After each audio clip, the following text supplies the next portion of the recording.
So greetings and welcome to my backyard. My name is Peter Updike and this is the Wild Treasures of an Outdoorsman YouTube channel. And here on Dogwood we have a sparse population of wild turkeys. They're urban turkeys that come out of the swamp and make their home in my neighborhood, right? And yeah, you can walk your dog right past these birds and they have habituated to the habitat, which is urban America. I'm sure you've seen turkeys in neighborhoods before. Yeah, it's a common occurrence. Anyway, I was walking my dog the other morning, early in the morning, right at daylight, and I was about 200 or 300 yards down the street when a bird gobbled across the way. I could hear it. He gobbled 2 or 3 times, and me and the dog, we finished our walk, and I came back home, and now it had been daylight for 15-20 minutes and he was still gobbling. I could hear him from my deck. I thought, I wonder if he gobbled out of box call. So I went into my room and I got my box call and came back out and I hit that thing and he started gobbling vigorously. And you know, that bird did something I did not expect. That bird, maybe it's because of the sparse turkey population, maybe it's because all of the hens have gone on the nest, maybe all of them are bred or dispersed. He's really lonely. Well, that rascal flew, I would venture to say 400 or 500 yards from his roost. He flew from his roost to that oak tree right over there. He flew clear across the swamp and pitched. I called on my box call one time, and boy, he made a beeline as the crow flies, in this case the turkey. Anyway, yeah, that was an interesting experience. I've never heard of a bird flying such a long distance. Usually they just pitch straight down, right? He came clear across the swamp, pitched in the tree, looked all around for that hen, didn't see it, got bored with everything and disappeared. Thought I'd share that with you, and it brought to mind, as turkey hunters, we oftentimes lose sight of the main thing, and that is continuing my personal study on traditional turkey hunting and realizing that the traditional turkey hunting is traditional because it is the best way to harvest your bird. And sometimes we get away from the things that are of old, that worked very well, and we get into other things. Not to put down these other things, but sometimes the thing that the bird hears the least is a thing the bird's waiting to hear. We all got our diaphragm calls, right? We all got our slate calls, our pot calls. Yeah, the list goes on and on, the little doot, doot, doot, doot.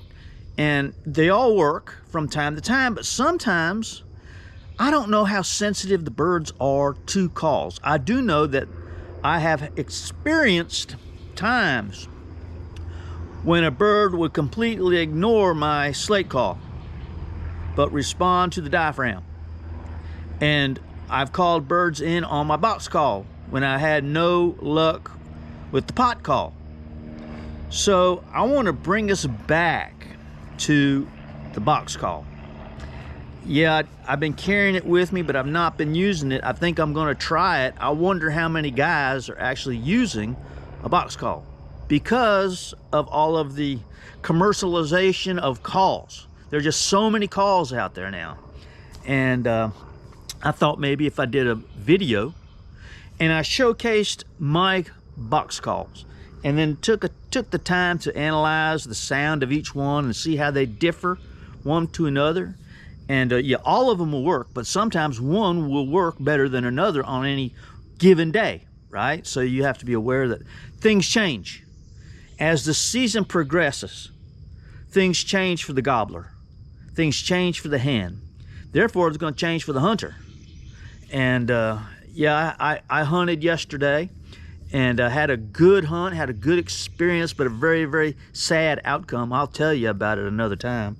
But I'm going to start with my very first box call. My very first box call I bought, oh, I don't know, 30 years ago, is a Lynch World Class. Now, they do make one that's called Foolproof. And when I first got that box call, I thought it was important to document every single gobbler that I killed using this box call. And I eventually ran out of room, and I have lost count all the birds that I've killed using this box call. I don't know why I would be lured into using something else, but we are. When oftentimes success is staring us right in the face, we just ignore it. Now, this is a multi-use box call, and it is what the traditional turkey hunter should be focused on, in addition to his other calls, right? But yeah, we get to the point where we think it's old-fashioned. Turkey doesn't know it's old-fashioned, right? So let's run this call, just real lightly. See what it sounds like.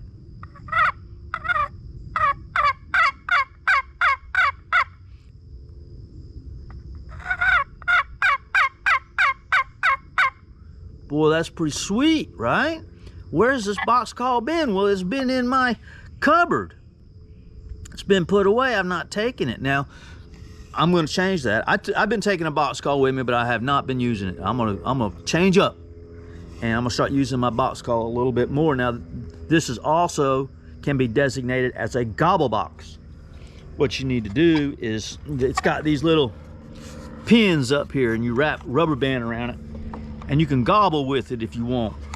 Many times, you can attract a gobbler by being another gobbler, and it is a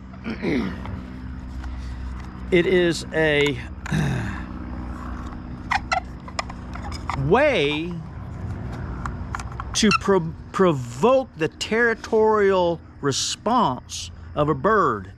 Birds are extremely territorial, and if you can prick that process in that bird's brain that, hey, this is my spot, you better get out of here,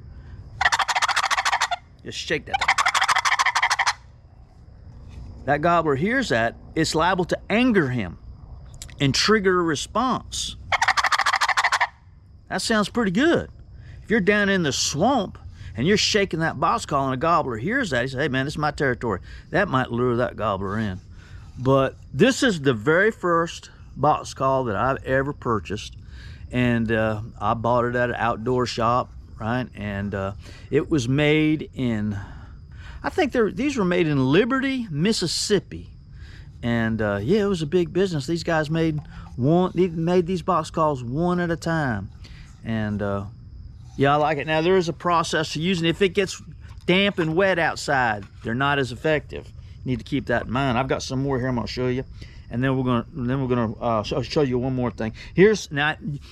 I had custom calls made. I got big into turkey hunting, and I met this guy named Ray Tompkins from Sumterville, Florida, and he was making box calls, and I wanted a personalized box call. This one's made out of hickory. He carved the turkey in the paddle. He wrote an inscription on the back. I just love this box call. It's personalized, it's mine, and he made it for me. And yeah, it sounds great. Take a listen.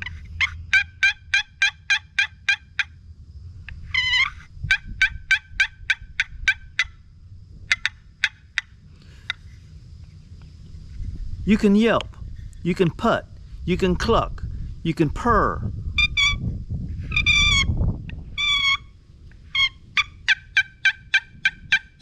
Boy, that sounds pretty sweet. I love this box call. Now, I had Ray make one for my buddy who had me up in Georgia to go turkey hunting. I killed my first eastern on his field, and I gifted him, I guess you would call it a one-sided. The same fellow that made this one, Ray Tompkins, and again personalized it on the back with a little inscription on there, and it's got turkey tracks on the top of the paddle, and it's a one-sided box call, but it's, yeah, handmade.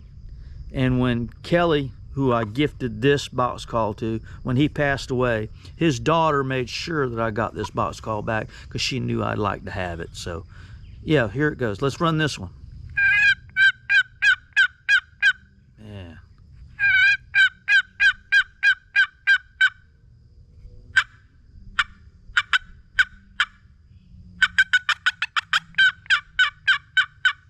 That'd be like a fly down cackle, right? When the bird pitches off of the roost, they cackle. And then go into a yelp. This is a great call. And also, I got one as a Christmas present from somebody I took hunting. And this one was made in Florida. And it's made out of orange wood. But it's pretty unique. It's got slate on the bottom of the paddle. And it's got slate on the striking edge of the call. And it requires no, and we were going to get into this, chalking. We're going to get into the chalking here in just a minute. But this requires no chalking.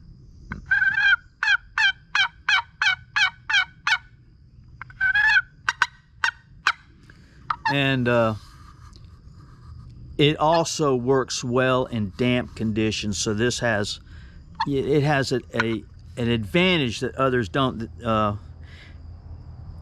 Clayton, Mr. Clayton made this box call in 06. It was given to me in at Christmas time in 06.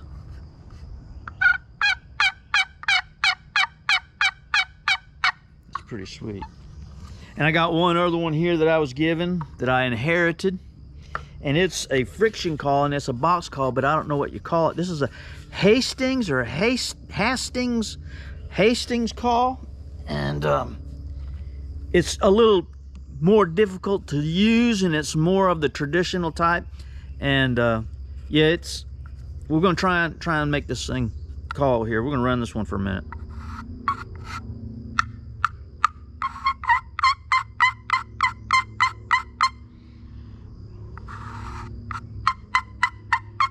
Might be holding it wrong. I really shouldn't hold the top of it because that's the vibration comes out. Let's try it again.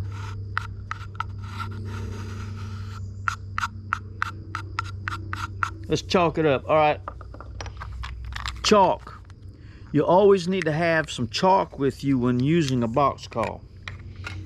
My Lynch box call is chalked up. You want to chalk up the paddle and chalk up the striker, the surface where the paddle strikes, and keep it dry and chalked.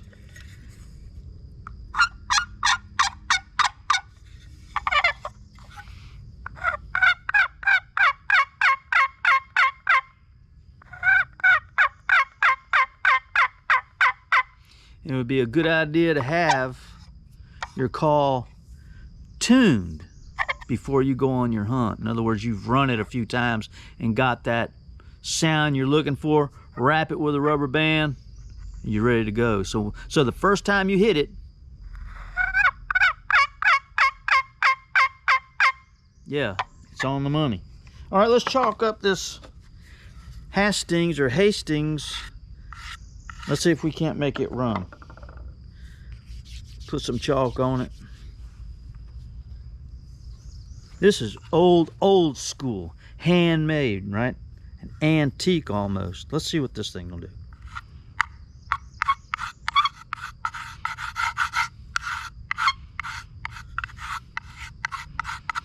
Can't seem to make it work.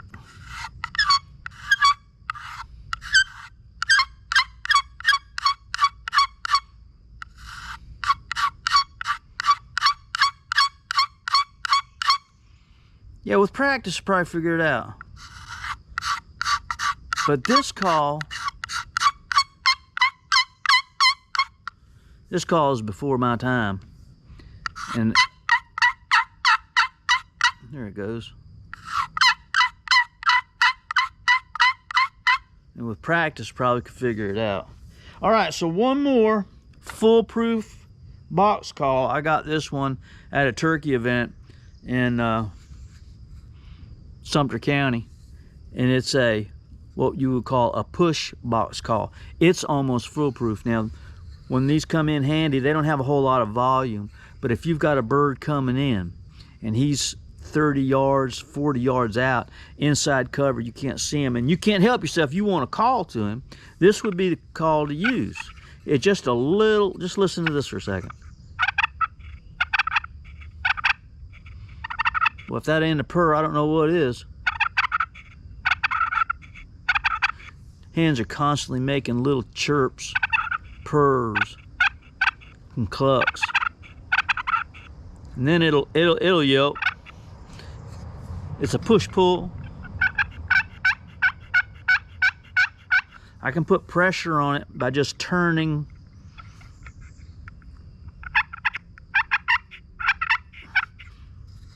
Inside, you can see the little striker here, and then you've got the paddle here is chalked up, and then you've got this little spring. Helps hold everything, keeps tension on it, and you can adjust the tension by moving the spring up and down the box. Again, it takes practice. All of this takes practice. None of it's a given.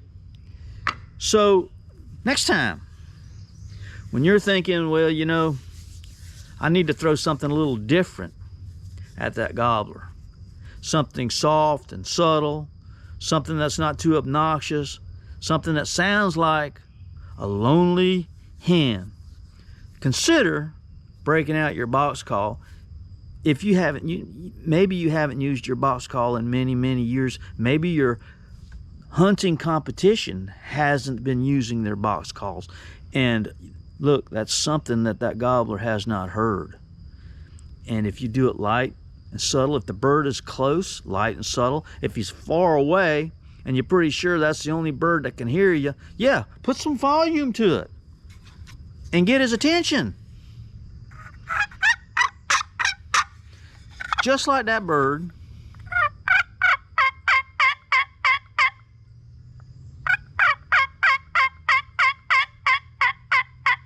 Just like that bird that flew from the pasture to my backyard. He heard that. Couldn't help himself. All right, love you guys. Happy hunting. We'll see you in the woods. Hopefully not. Love you. See ya. Bye.